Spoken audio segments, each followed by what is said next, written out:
Et bonjour YouTube, la caméra est floue. Bonjour YouTube, une deuxième émission de Joy raconte-nous une histoire où je vais vous raconter la nouvelle Le téléphone de Monsieur Harrigan, écrit par Stephen King, dans le recueil qui a été publié dans le recueil Si ça saigne en 2020. Et à la fin, du coup, je vais vous le dire maintenant, du coup, c'est une nouvelle qui va être adaptée en film sur Netflix en 2022. Le tournage a été fini en décembre là, donc ça va sortir, je pense, courant de l'année 2002, fin 2002. C'est en post-prod. Ça a été produit par Ryan Murphy, qui est donc le producteur des American Horror Story. Donc ça va être très cool de voir les deux travailler ensemble. Et du coup, là, je vais vous donner un premier abordage, une première idée de ce que c'est l'histoire. Et ça va durer un petit quart d'heure normalement, je pense, 20 minutes. Donc bonne nuit à ceux qui vont s'endormir, et c'est parti, si ça vous va. Donc, cette histoire se déroule dans un petit village d'environ 600 âmes, où nous allons suivre l'histoire de Craig, un jeune garçon de 8 ans qui vit dans ce village et travaille à ses heures perdues pour son voisin, Monsieur Harrigan, qui est assez âgé. Il l'aide pour divers travaux comme tondre la pelouse, lui faire la lecture, l'occuper et surtout passer du temps avec lui. Il le paye 5$ de l'heure, trop peu selon son père, mais chaque année, le jeune Oliver Twist des temps modernes était sûr de recevoir 4 courriers dans sa boîte aux lettres. Une carte de Saint-Valentin en février, une carte d'anniversaire en septembre, une carte de Thanksgiving à novembre et une carte de Noël, écrite à la main avec toujours la même signature, avec les salutations de Monsieur Harrigan. Simple et conventionnelle. Cette lettre était toute accompagnée d'un ticket à gratter de loterie, d'une valeur d'$1. Ça lui plaisait de recevoir ces lettres, c'était comme une sorte de rituel pour lui. Monsieur Harrigan était pourtant un homme riche. Jusqu'à ce qu'il prenne sa retraite, c'était le plus grand Manitou d'une société baptisée Oak Enterprise. Elle détenait une compagnie de navigation, des centres commerciaux, une chaîne de cinéma, une entreprise de télécom. Il était très bien coté en bourse, et lorsque Monsieur Harrigan a vendu ses parts, l'info a fait la une de toutes les pages de business des plus grands journaux, tels que le New York Times. Cet homme, qui vivait maintenant dans une grande maison au bout d'un chemin de terre et qui payait son jeune voisin 5$ de l'heure, était plus que milliardaire. Aujourd'hui, Craig trouvait ça marrant qu'un homme tel que Monsieur Harrigan vive sans ordinateur et sans téléviseur, alors qu'il avait possédé une entreprise dans les télécommunications. Il était ce qu'appelait son père un luddite. C'était quelqu'un qui détestait tout ce qui est gadget. Mais comment Craig avait-il commencé à travailler pour Monsieur Harrigan ? Il faut remonter en 2004. 3 ans après le décès de sa mère. Craig était en avance sur beaucoup de choses pour son âge. Il lisait ses premières BD à l'âge de 3 ans et ses parents lui avaient expliqué qu'il ne fallait pas trop s'en vanter, de savoir lire avant les autres, d'être en avance de manière générale, que ça pouvait lui attirer des problèmes. Mais la nouvelle se répandit, comme souvent dans les petits villages, et quand Craig eut 8 ans, le révérend du village lui demanda de lire la leçon de la Bible. D'habitude, c'était toujours un lycéen ou une lycéenne qui s'en chargeait. Et il le fit pendant 10 années, jusqu'à son départ à la fac. C'est dans cette église que Craig avait rencontré Monsieur Harrigan, qui était venu s'installer dans le village 3 ans avant qu'il ne commence son travail dominical à l'église. Un lundi soir, à l'automne 2004, la vieille Ford de Monsieur Harrigan s'était engagée dans l'allée de Craig. Il s'était assis avec son père à la table de la cuisine. Une fois un Sprite posé sur la table, Monsieur Harrigan, en bon homme d'affaires, était allé droit au but. Il avait demandé à ce que Craig travaille pour lui, si son père était d'accord, pour qu'il lui fasse la lecture 2 à 3 heures par semaine. Il souhaitait rajouter également 2 ou 3 heures supplémentaires pour s'occuper de son jardin et accomplir diverses tâches, par exemple, comme déneiger sa cour en hiver. Le père de Craig accepta, sous condition qu'il ne lui fasse pas lire des textes controversés, ni des trucs politiques délirants, ni des ouvrages trop violents. Il lisait comme un adulte, mais ce n'était encore qu'un enfant. C'est ainsi que débuta une belle histoire d'amitié entre Craig et Monsieur Harrigan. Le matin de Noël 2007, 3 ans après que Craig ait commencé à travailler pour Monsieur Harrigan, un seul paquet cadeau l'attendait sous le sapin.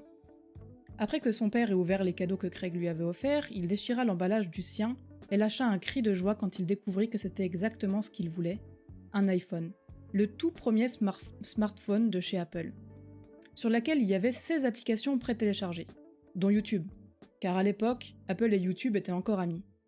Mais il y avait surtout Safari qui avait le pouvoir de le relier au monde extérieur. Et quand on grandit dans un endroit sans feu rouge, avec des routes de terre, comme Arlo, le monde extérieur est un endroit étrange et attirant. Comme je vous le disais plus tôt, tous les ans, Craig recevait 4 tickets à gratter de la part de Monsieur Harrigan. Attendez, il y a Shadow qui... Viens, Bipu. Shadow qui veut se joindre à l'histoire. Donc Craig recevait 4 tickets à gratter de la part de Monsieur Harrigan. Et bien en février 2008, pour la Saint-Valentin, Craig, alors âgé de seulement 12 ans et demi, gagna le gros lot. Soit 3000 $ avec son ticket de loterie, qui en valait seulement un. 3000 €, inscrit 3 fois, sous 3 sapins différents. Alors, après avoir vérifié une fois, puis une autre, puis encore une fois, parce que bon, au cas où, il appela son père sur son lieu de travail avec son nouveau téléphone. Son père, après lui avoir fait remarquer qu'on l'entendait comme s'il appelait depuis la face cachée de la lune avec son nouveau portable, le félicita bien sûr, mais il lui demanda quand même de vérifier une dernière fois au cas où, s'il avait effectivement remporté le gros lot. À chaque vérification, Craig avait comme peur que le résultat change, comme par magie, à cause de ses doutes et ceux de son père. Mais ce n'était pas le cas, il avait bien gagné 3000 $. Après avoir raccroché, il fallait qu'il prévienne quelqu'un d'autre. Il appela alors Monsieur Harrigan, qui le crut tout de suite, car il envoyait chaque année beaucoup de tickets à des anciens collègues, à de la famille. Il fallait bien qu'un jour quelqu'un gagne le gros lot. Et il lui proposa alors de gérer ses gains pour les placer en bourse, pour les faire fructifier, et lui promit de lui faire gagner plus que l'épargne de la banque.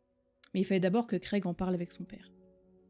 Faire une nouvelle technologie, Craig souhaitait transférer sa passion à Monsieur Harrigan, qui se tient éloigné de toutes sortes de progrès technologiques, n'ayant même pas une télévision dans sa grande maison. Son père était contre cette idée, il était persuadé que Monsieur Harrigan refuserait le cadeau. Cependant, après avoir gagné ses 3000 $, Craig lui offre un iPhone, identique au sien, et lui montre à quel point cet objet peut être utile, notamment pour l'accès à toutes sortes d'informations. Dans un premier temps, Monsieur Harrigan refusa de l'utiliser. Mais Craig arriva à le convaincre en lui montrant le cours des actions, en temps réel. Incroyable pour cet homme d'affaires.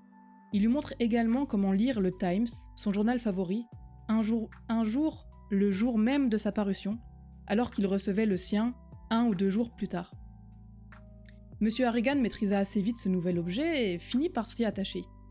Il devient aussi passionné que Craig. On pourrait peut-être même dire accro. Il avait même personnalisé sa sonnerie de téléphone avec quelques notes de la musique Stand By Your Man dans l'interprétation de Tammy Wynette. Il s'était aussi créé un pseudo sur quelques forums, c'était Pirate King 1. Ça avait fait beaucoup rire Craig. Un peu plus de 2 ans plus tard, à l'été 2009, Craig entra chez Monsieur Harrigan, comme d'habitude, pour lui faire la lecture. Il le trouva dans la véranda, assis, sur son fauteuil préféré. Mais ce jour-là, seul Craig le vit. Il était décédé, paisiblement chez lui. C'était la première fois qu'il voyait un mort. Il appela directement son père, qui lui-même appela une ambulance. Et avant d'aller attendre dehors, il lui subtilisa son iPhone. Ce n'était pas vraiment du vol, c'était plus à cause du chagrin. Il réalisa qu'il n'était plus de ce monde et qu'il voulait garder quelque chose de lui, quelque chose qui comptait pour lui. Le jour de l'enterrement, après la messe, le prêtre invita les personnes qui souhaitaient dire un dernier adieu à Monsieur Harrigan de s'approcher du cercueil qu'il avait voulu laisser ouvert.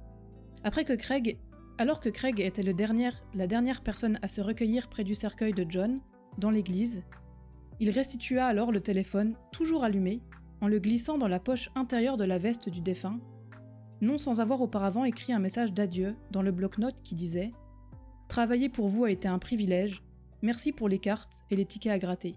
Vous allez me manquer. » Une fois l'enterrement terminé, Charles Rafferly, qui était l'ancien directeur commercial de John Harrigan, dévoila à Craig et à son père que son ancien patron a légué une petite partie de sa grande fortune à Craig, à savoir 800 000 $, en fidéicommis, c'est-à-dire qu'il gérerait son argent avec son père, qui lui donnera ce qui était nécessaire pour ses études, et que Craig pourrait toucher la totalité à ses 26 ans. Réveillé en pleine nuit la nuit suivante, vers 2 h du matin, par des éclairs au loin, Craig se souvient que M. Harrigan était mort. Voulant entendre une dernière fois le son de la voix de son vieil ami, il appela le téléphone de M. Harrigan et écouta alors son annonce de messagerie. Sa voix parut alors calme, claire et juste un peu éraillée par la vieillesse. Je ne peux pas répondre, je vous rappellerai si cela me semble nécessaire. » Craig raccrocha avant le bip de fin. Puis il rappela, et cette fois-ci il laissa un message vocal. « Vous me manquez, monsieur Harrigan. Je suis très content pour l'argent que vous m'avez laissé, mais je préférais que vous soyez vivant. Je sais que ça ressemble à un mensonge, mais ça n'en est pas un, sincèrement. » Puis il se rendormit. Le lendemain matin, il se rend compte avec la plus grande stupéfaction qu'il avait reçu un SMS. Son sang se glaça, il regardait l'écran. Le SMS émanait de Pirate King 1. Le message disait « CCCAA ». Attendez, je vous le mets dans le chat, comme ça vous le verrez. Il avait été envoyé à 2h40. Persuadé que John avait été enterré vivant, il explique tout à son père, qui lui dévoile alors qu'une autopsie avait été pratiquée et qu'il devait sûrement s'agir d'un canular fait par une personne qui avait réussi à cloner, en quelque sorte, le téléphone de M. Harrigan. C'était un homme riche qui était mort seul, il fallait donc déterminer la raison de sa mort. Le légiste s'était donc rendu compte qu'il était atteint d'une maladie cardiaque très avancée. Il ne pouvait donc pas être vivant. Quelques mois plus tard, Craig, qui faisait sa rentrée de septembre 2009 en 4e dans un nouveau collège, puisque la petite école de 6 classes du village d'Arlo avait dû fermer durant l'été, faute de moyens et d'effectifs. Craig passa donc d'un établissement de campagne où tout le monde se connaissait, à un établissement où il était le petit nouveau. Peu de temps après sa rentrée scolaire, il eut une altercation avec la grosse brute du collège. Un élève de première année appelé Kenny Yanko, qui lui avait demandé, comme pour le bisuter, de cirer ses chaussures en lui tendant un sac avec le matériel nécessaire. Il ne doit alors son salut qu'à l'arrivée inopinée de sa professeure d'SVT, Mademoiselle Argensen, qui était jeune, sûrement toute juste diplômée, et qui était plutôt jolie. Elle désamorça la discussion, et tout le monde repartit tranquillement en cours. Une semaine plus tard, Kenny Yanko était renvoyé définitivement du collège, suite à une altercation avec l'un de ses professeurs. Et puis il avait déjà écopé par le passé de plusieurs mois d'exclusion temporaire. Craig crut donc à ce moment-là qu'il en avait terminé pour de bon avec cette brute. Or, lors du bal d'automne organisé par le collège, Craig est de nouveau pris à partie par Kenny Yanko. Pendant l'entracte du concert, il était venu illégalement y participer.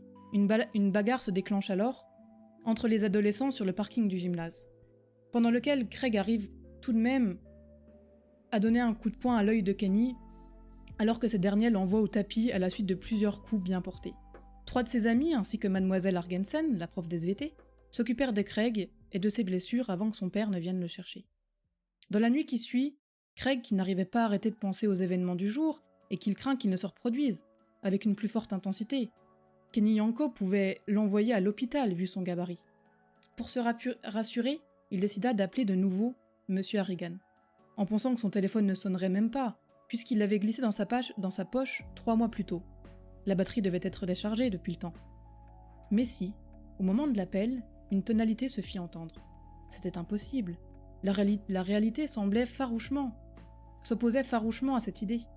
Et pourtant, à 5 km de là, dans le sol d'un cimetière, Tammy Wynette chantait « Stand by your man ». Il laisse un message dévoilant ses doutes et questionnements. « Ce soir, monsieur Harrigan, je me suis fait tabasser par un gros abruti nommé Kenny Yanko. Il voulait m'obliger à cirer ses chaussures et moi, je voulais pas. Je l'ai même pas cafeté, en pensant que comme ça, il arrêterait. J'essayais de raisonner à votre manière, mais maintenant, je suis inquiet. J'aimerais tellement pouvoir vous parler. Je suis content que votre téléphone marche encore, même si je ne comprends pas vraiment comment c'est possible. Vous me manquez. Au revoir. » Il coupa la conversation et s'endormit presque aussitôt à 23h02. L'avis de décès de Kenny James Yanko fut publié dans le journal local le mardi suivant. Mais dès le lundi, tout le monde ne parlait que de ça au collège. Tout le monde y allait un petit peu de sa petite rumeur quant aux détails de sa mort. La version officielle, c'était qu'il était tombé par la fenêtre du premier étage de sa maison en essayant de faire le mur en pleine nuit. La version officieuse, quant à elle, c'était qu'il s'était suicidé. Mais a priori, quelque chose avait dérangé le légiste. Ses cheveux. En effet, la moitié des cheveux de Yanko étaient devenus blancs. Un sentiment de culpabilité commence alors à germer dans l'esprit de Craig, ainsi que la certitude que, d'une façon ou d'une autre, M. Harrigan est lié au décès de Kenny. Durant la nuit qui suit, il dépose un nouveau message vocal sur le téléphone de son ami pour lui demander de confirmer confirmer qu'il n'était en rien lié à ce décès. Le lendemain matin, il s'aperçut qu'il avait reçu un nouveau SMS de Pirate King 1. Cette fois-ci, avec les lettres AAA.CC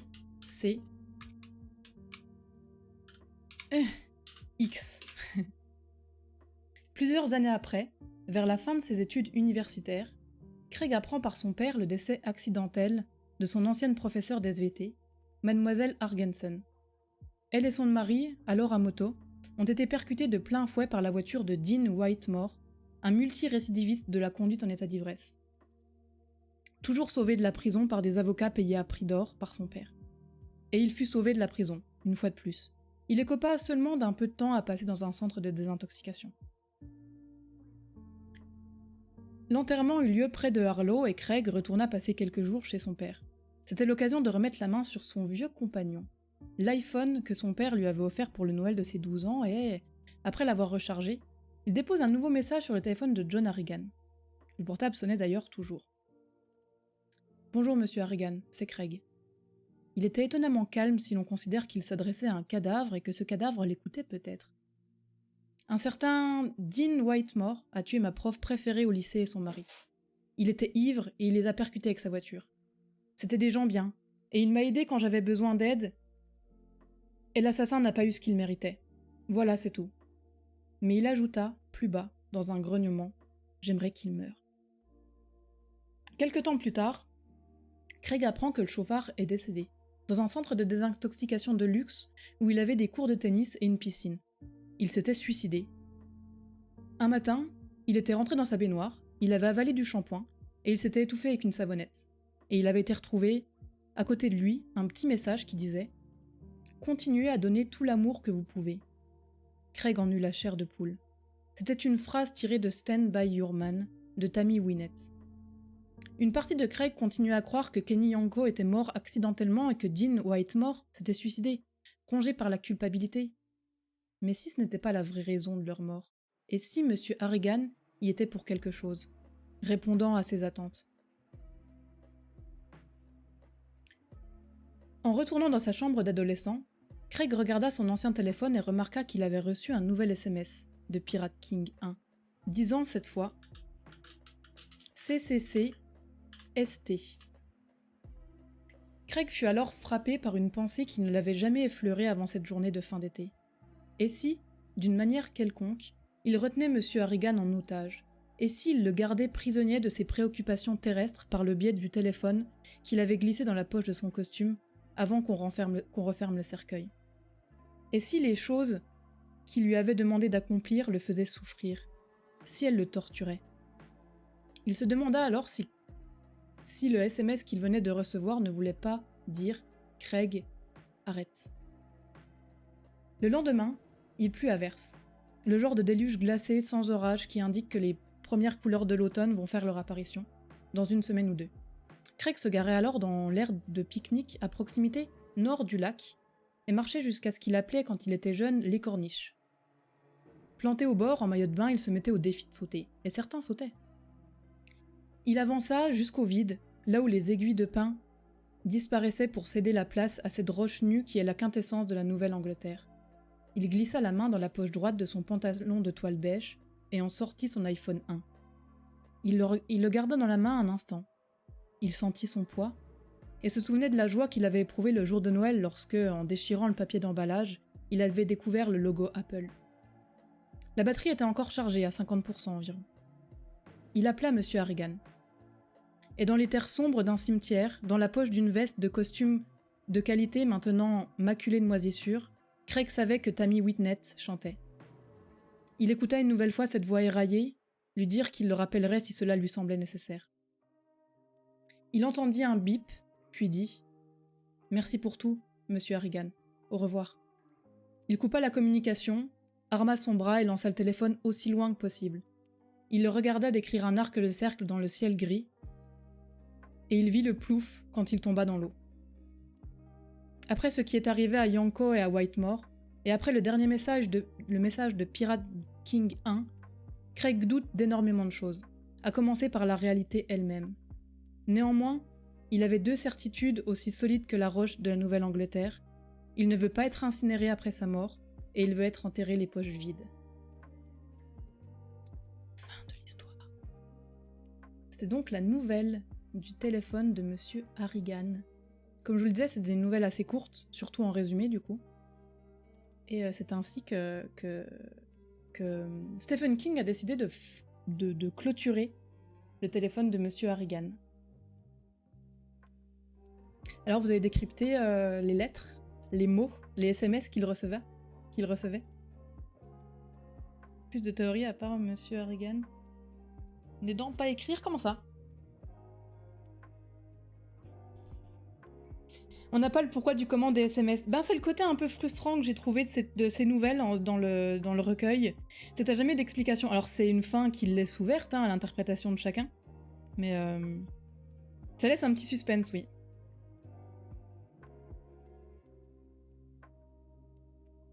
je vois. Agrigas. Le téléphone de Monsieur Agrigas. Il manque des vous, il va falloir que je regarde la rediff. Ah! Donc la rediff, ça sera sur YouTube. Hein. Je vais supprimer la rediff sur Twitch, mais je vais mettre la VOD sur YouTube.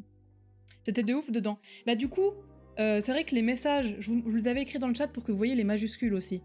Pour moi, à chaque fois qu'il y avait un C majuscule, c'était pour Craig, parce que du coup, il a envoyé 3 messages. Il a envoyé ceux-là. Donc ça devait être le Craig, parce que c'est des C majuscules. Et le ST, ça devait être Craig Stop. Le premier message, le Craig A... voilà. Mais... ouais, le CCC est toujours là. Du coup, je pense que c'est pour désigner le prénom du jeune protagoniste, quoi, de Craig. Mais c'est vrai que moi, j'avais eu cette frustration. Alors, encore une fois, c'était un résumé, hein, bien sûr, que je vous ai lu. Si l'histoire vous a plu, n'hésitez pas à la lire. Vous allez découvrir des détails que moi, j'ai pas résumés dans la nouvelle, enfin, dans mon texte. Vous allez découvrir plein de choses dans la version originale du texte, et la version complète, surtout. Si vous voulez la lire, franchement, n'hésitez pas. Mais je vous dis, il y a une adaptation qui va être faite par Netflix, et je suis curieuse de savoir s'ils vont faire une interprétation et s'ils vont aller un peu plus loin dans l'interprétation des messages.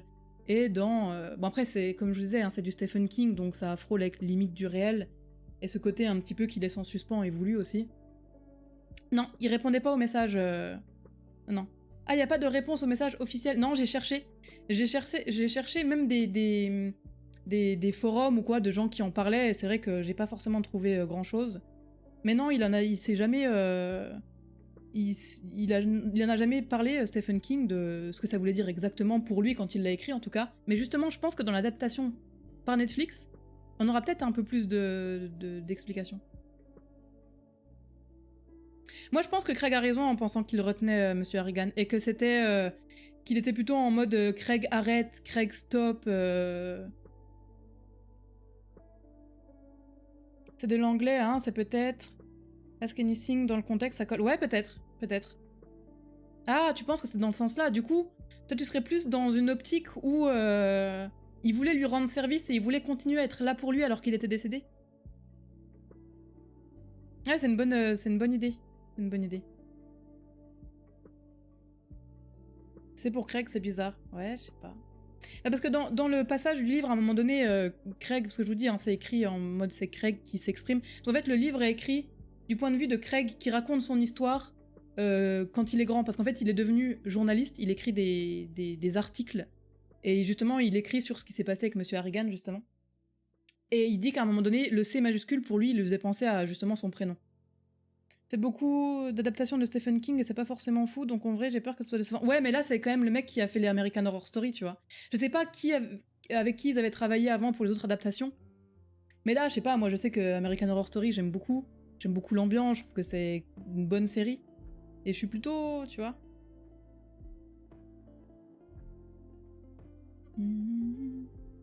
Tu pensais que c'était Craig depuis tout à l'heure. Les C... Non, c'est Craig écrit avec... C'est pareil, sauf que c'est écrit avec un C et pas un J.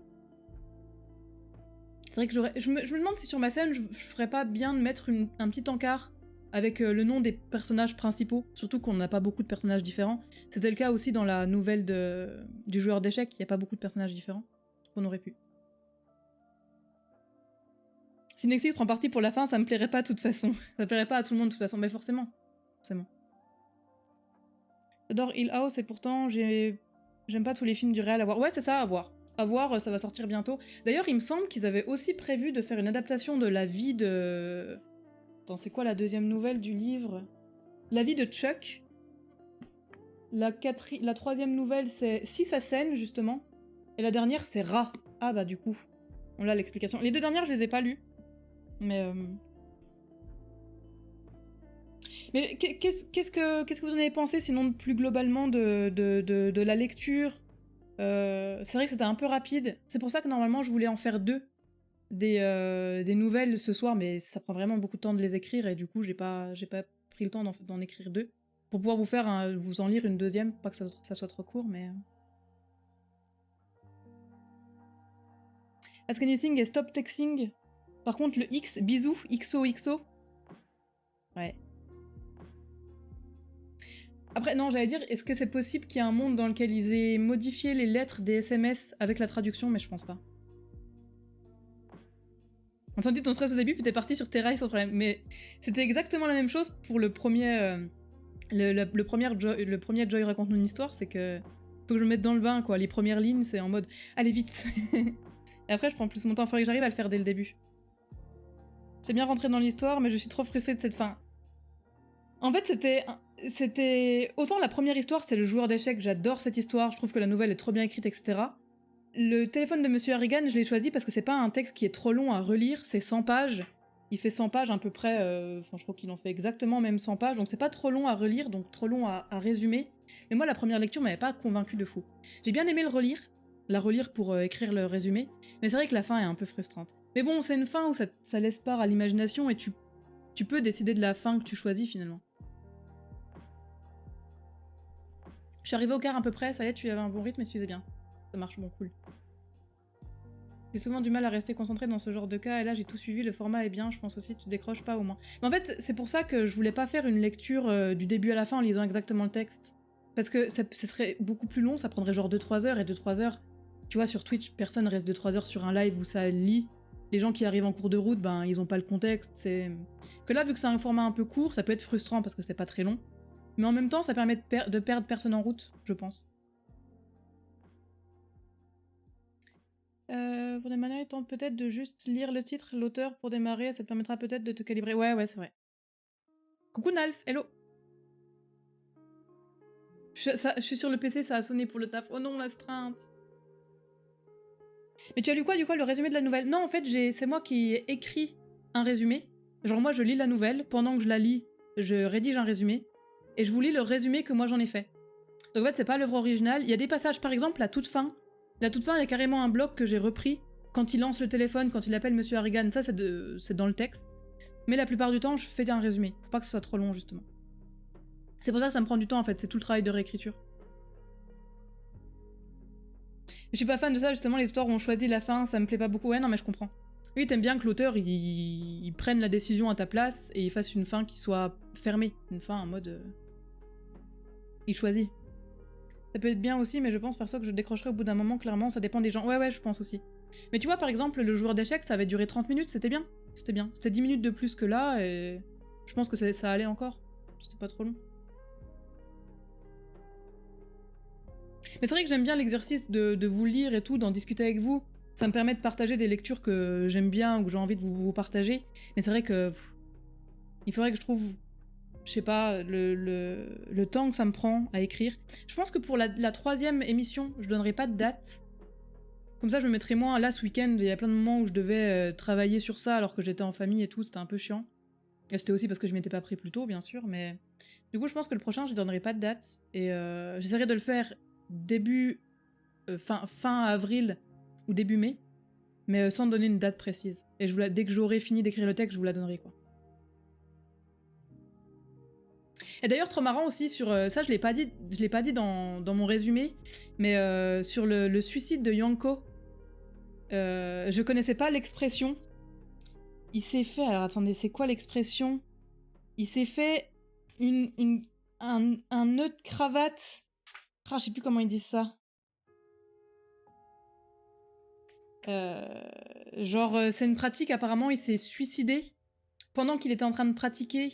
Je crois que ça s'appelle vraiment un nœud de cravate ou quelque chose comme ça. Genre, il s'étrangle, il se masturbe en même temps, Ça lui donne du plaisir d'être sur le point de mourir et en même temps de se masturber. Et il est mort comme ça, Yanko. Et avec, du coup, une partie de ses cheveux qui avait viré au blanc. Et la théorie de Craig, c'était que Monsieur Harrigan lui avait rendu visite pendant qu'il était en train de pratiquer cette pratique-là. Et qu'il n'avait pas pu décrocher le nœud. Et du coup, c'est passé pour un suicide où il s'était pendu. Mais il s'était pendu avec le pantalon sur les genoux, sur les genoux. Et... je m'y attendais pas à ça. Mais j'arrivais pas à le résumer d'une façon... Bon, alors là, vous allez me dire, je l'ai fait, mais c'est un peu... Je vous dis, lisez le texte entier, ça sera peut-être plus efficace que de la façon où moi, je vous le détaille. Mais j'ai appris une expression, mais du coup, je l'ai oubliée. J'aimerais bien vous retrouver l'expression exacte de comment s'appelle cette pratique. Alors, attendez, là, c'est quand Kenny lui pète la gueule.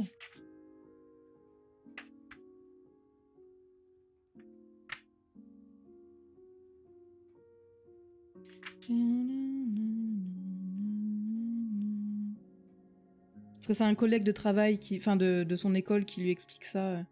C'est le père d'un flic qui a enquêté sur l'enquête qui lui explique ça, et du coup... Enfin bref, je ne saurais pas retrouver comme ça, mais...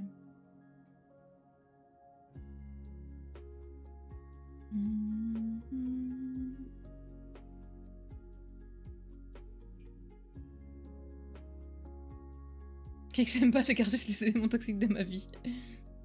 Ils ont tué Kenny, ouais, ils ont tué Kenny. Et toi, t'es mort comment? Non, mais c'est vrai, c'est la mort un peu... Et c'est pour ça qu'il y avait une version officielle et une version officieuse de comment il était décédé. Déjà, bah, parce que forcément, face à un suicide, t'as pas forcément envie que ça se sache que c'était un suicide. Donc la version officielle, c'était qu'il était tombé par la fenêtre. Officieuse, c'est qu'il s'était suicidé en se pendant. Et la version exacte de ce qui s'était vraiment passé était que... il s'était un peu loupé dans des pratiques particulières. Mais ouais, encore une fois, si vous voulez lire le texte en entier, n'hésitez pas. Des bisous YouTube, en tout cas, je vais couper la VOD maintenant. Merci d'avoir regardé cette VOD. N'hésite pas à me laisser juste un commentaire pour me donner ton avis sur comment ça se passe. Comme ça, des épisodes test, je prends tous les retours, quels qu'ils soient, du moment qu'ils sont bienveillants. Des bisous YouTube.